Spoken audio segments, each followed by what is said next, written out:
Why does Fallout New Vegas mean so much to me? Now, it's no secret that Fallout New Vegas is one of the most beloved games of all time, right next to Big Rigs.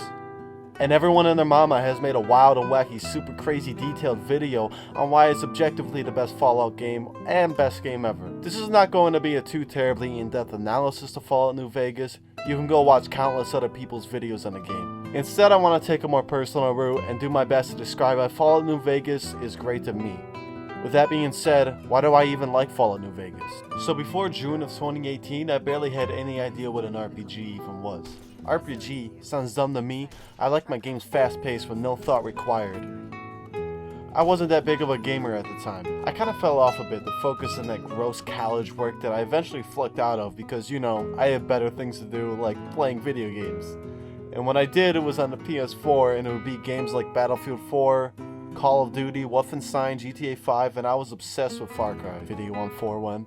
But then the unthinkable happened. My brother, who I shared a PlayStation with, enlisted into the military and was shipped halfway across the country. My life was ruined. My gaming life, I thought it would never continue. The house felt cold and lifeless after that, so what better way to cure that depression than to indulge in some more video game? We both paid $200 on a console and agreed to send it back every 4 to 6 months.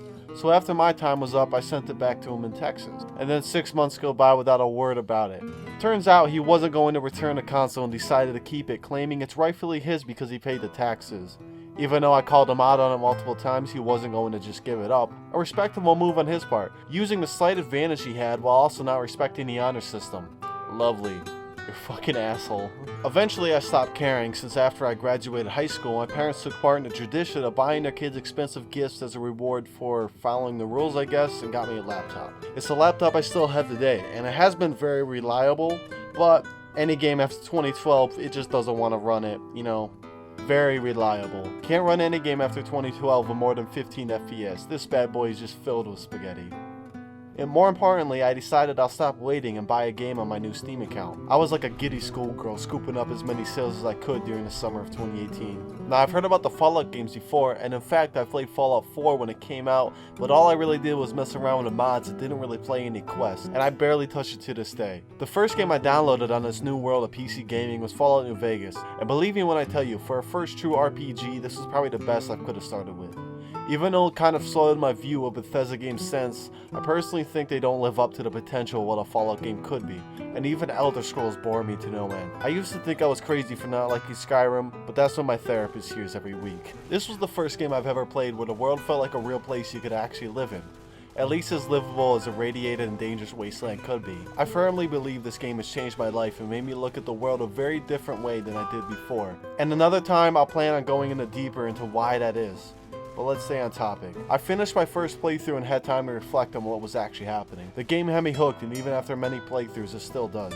This is a huge testament to what the game has accomplished. With such detailed characters and some brilliant writing, I almost feel like I'm talking to real people, dealing with real problems and real situations that would still live, breathe, and act without you ever setting foot in the Mojave. Earlier I said I don't want to make a full analysis on this game. Well, that's because I could sit here and talk hours and debate this game all day. And it wouldn't be a very interesting or well thought out video of me just rambling, and my hope is here to start a series of coherent stories of the Mojave instead of me rambling for hours. There's so many little things I love about this game, just from the amount of world detail and some random part of the map that just brings...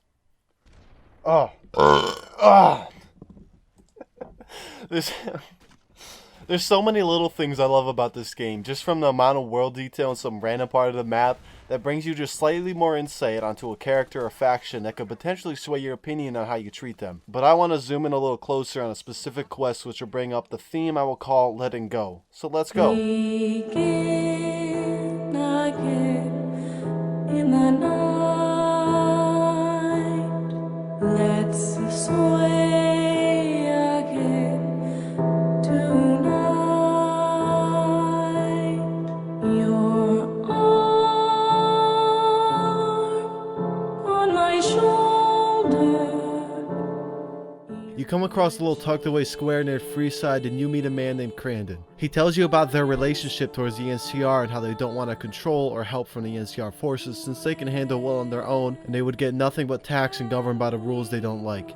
Saying the NCR isn't that different than the Legion minus the rape, enslavement, and murder, but that's a conversation for another time. Here, it's a rough side of life, but people seem to be wary and accepting of the harshness of reality, which gives them the skin to handle these situations, while remaining independent to let people live here freely just so long as they act well-mannered and respectful. After a few jobs, Crandon gives you word that Miss Hostletter is worried her daughter is hanging out with some bad friends and wants you to check up on her. You go to their house and you're greeted with understood hostility as a product from the Wasteland. You calm her down and she tells you her daughter is acting distant and hanging around bad parts of Vegas and wants you to snoop around and see what friends she's really hanging with. You look around the square a bit for some evidence and you find Jules, who says she's been hanging around a man named Andy and his crew way too often and directs you to the Gray. To the room you need to investigate, you come across a thug who is instantly hostile and threatens to kill you if you get any closer. You can tell we're at a good start at unraveling this mess. You can lie with a speech check of 70 that Miss Hostletter is outside with a shotgun waiting for Andy to get him out of the way. You break into the room and find a note clear as day that states that they are using Miss Hostletter's daughter, who is named Alice, as a pawn to rob a bag of cash from her father. Her father is getting money from the work at the Crimson Caravan. In fact, her new supposed friends don't really care about her at all, and compares her to nothing more than a dog to do the dirty work for them, since Alice can easily snoop around the area without her mother getting gun ready. They straight up hint at either leaving Alice behind or doing something even worse to her when she gets the cash for them to leave this place. Obviously, this is something we should bring to Alice. You try to leave and you run into Andy, who is really callous and blunt with his words. He tells you feelings Alice probably told to him in private, that she is sick of working for nothing in return with her mother, and even though she was hanging around with bad folk, she is at the very least making her own way in the world and not just living off of her mother's will.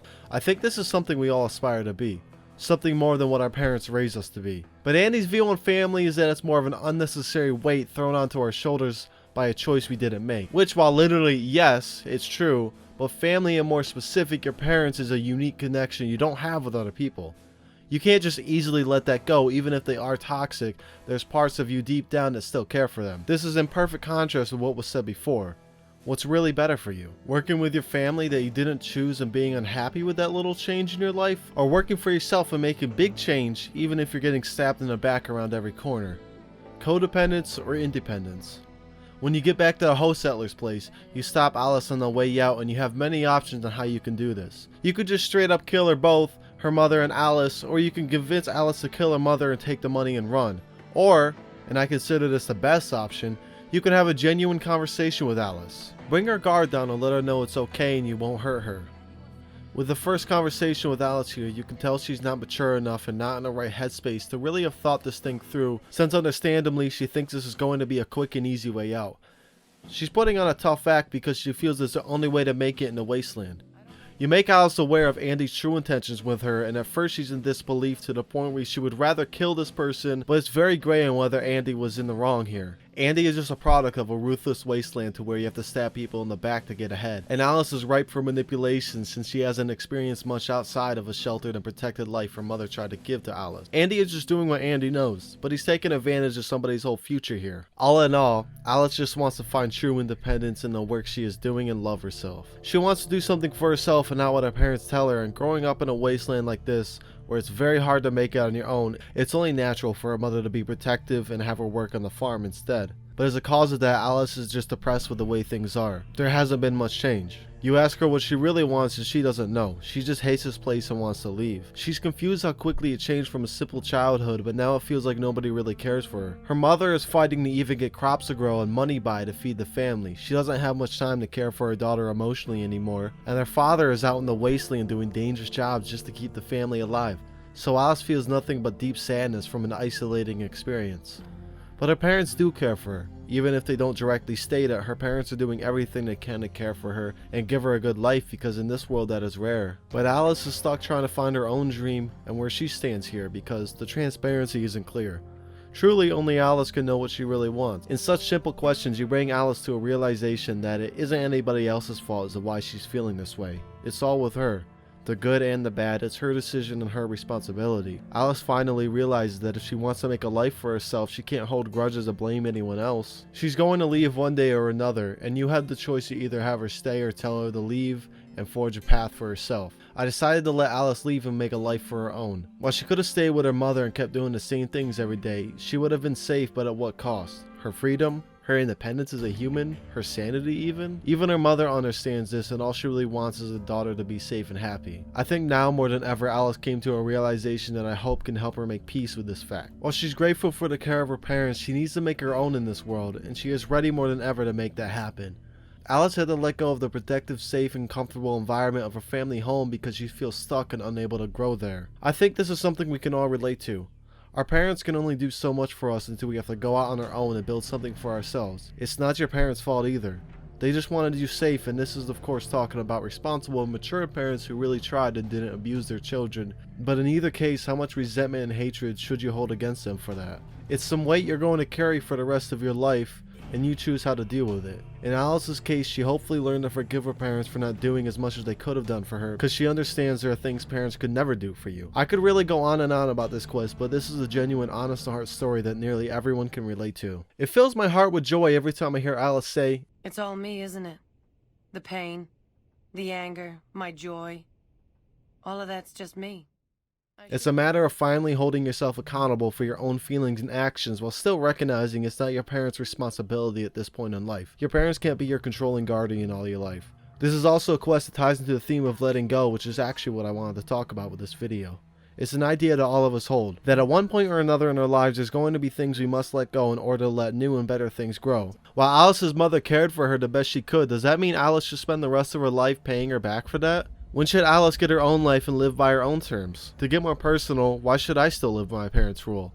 Why does it matter if that one person I used to know manipulated me while they were a shitty person? Are you going to carry that weight of hatred against them for all of your life, even after they've forgotten about you? I think coming to terms with not only their actions and words, but also accepting and forgiving yourself as well. Forgive that you let yourself take the kind of treatment for so long where you didn't speak up for yourself like you should have. Try to learn to be grateful for what you have now. Try to accept and forgive that this past experience does not define who you are today. While it may have been a great learning experience on the trust of others, no one person is at complete fault. And in Alice's case, she can't even blame her parents for the rest of her life, because at the end of the day, they just wanted her safe and happy in this wild wasteland. This is all fine and dandy, but it also leaves some more questions that are left to the player's own personal conclusion. I mean, we know what's left of Alice's mother, but where did Alice go? Does she ever come to realize her dreams and make it in the Mojave? What about her father? How does he feel about all of this? Also, how will the family survive without their daughter being around to help? And the big one is what's really best for the family and Alice as a whole. While we can only theorize, that is the beauty of Fallout New Vegas. It leads the player through these beautiful, well-written quests while not shoving every single detail and answer in your face. And that is why playing this game feels less like you're just playing a game and more like your own personal journey as a human as well. This game has made me realize things no other game has accomplished, and that is why I will defend this game to the grave. Because it's more than a game. It helped teach me at a younger age to be more open-minded and mindful in my approach to things. And be more empathetic towards people's problems, because you never know what someone is going through. And sometimes someone just needs that one person to sit there and listen to them. It also taught me to be more open about my own feelings and express myself in my own way, just how every person in Mojave has their own way of expressing themselves. At the time, if I didn't have this game, I feel like I wouldn't be who I am today. Despite it in reality playing a small role in my life as a whole, it still taught me very important lessons I hold to this day. While all of this is absolutely more complicated than I described it as, it's really about letting go from these past things that still hold you down today, that shouldn't have that kind of weight.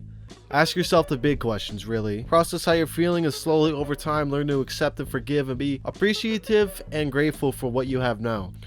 Does it really matter anymore that my brother has never returned to PS4 in almost 4 years now? No? Why? Well, now I primarily play on PC. While it's nothing special on its own, I'm grateful for him never returning otherwise, because I don't think I would have ever played Fallout New Vegas ever. Who knows what games I'd be playing today if he did send it back, and I never made my Steam account and never bought all these wonderful games I'm playing today. My parents didn't buy me some ultra rich, super coolant beast of a PC where I could play Red Dead 2 at 120 FPS, but does that really matter when I can at least play games at all? And hey, it's a perfect opportunity to catch up on countless older games I missed out on growing up on console. But that's the past, and it's okay to let it be. Because now what I have is something better than I could have ever had, since I really did it on my own. And I feel that's more tangible than living off somebody else. It's not as clear cut and dry, of course, there's millions of gray areas, but one idea and theme over anything else in Fallout New Vegas that sticks out to me, screaming to be heard, it's the idea of letting go of any strange and weird past that still holds you down today. Otherwise, you'll become another Old World Blues. Oh,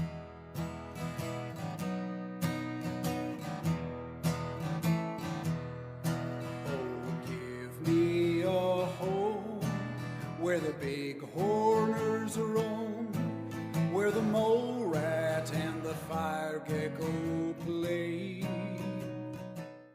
Don't worry, I got a pop filter on this time, also known as a sock. I'd also like to say this idea isn't too original to my channel, and frankly, I'm kinda getting bored with it, which I'm sure you all are as well. It's honestly been done to death, and I'd like to expand on other things, so next time I'll do a different topic until I talk about Cowboy Bebop, the best show ever made. I was going to have this video as sort of a love letter to New Vegas, where I compiled everything I love about the game in a one video, since I know this is probably a bit succinct. However, upon further reflection though, I feel that'll lead to a less concise and more bloated video. While there are absolutely many more themes, I'd rather do it in a way where each idea can be easily digested on its own merit than trying to shove it all in one. So for now, I think throughout the years and career I have here on this blessed place we call YouTube, I will continue to release videos in a similar vein to this one here. So I'll call a new series Wasteland Blues, I guess? Not in any numbered order, since I feel that will lead to anticipation and make it seem less like I'm trying to connect these videos on more than just the aspect of what Fallout New Vegas means to me. All I will say is just expect to be ready for more videos like this in the future. And one thing I was going to touch on this video was the NCR, since the role in the Mojave perfectly ties into this theme, along with many others, but the NCR specifically. However, due to time constraints, I couldn't fit it in here, so look out for that in the future. But for now, I'll call this one done, so thanks for watching.